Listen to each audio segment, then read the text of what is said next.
Orayne, you've had 2 years to seek me. Your arrogance is a stench.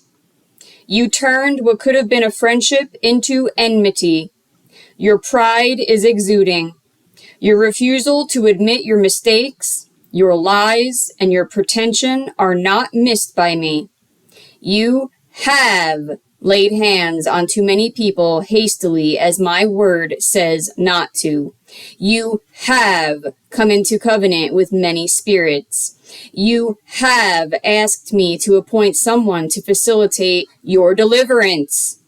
You could have been consecrated by now, but you're too consumed with acclaim to be concerning yourself with my will. You've reviled my deliverer. You've spread evil spirits. You've been rude. You are guilty of giving false words. You are guilty of putting words in my mouth that I never spoke. If you do not repent now, you will be dealt with. Your dream will come true. Signed, Yeshua.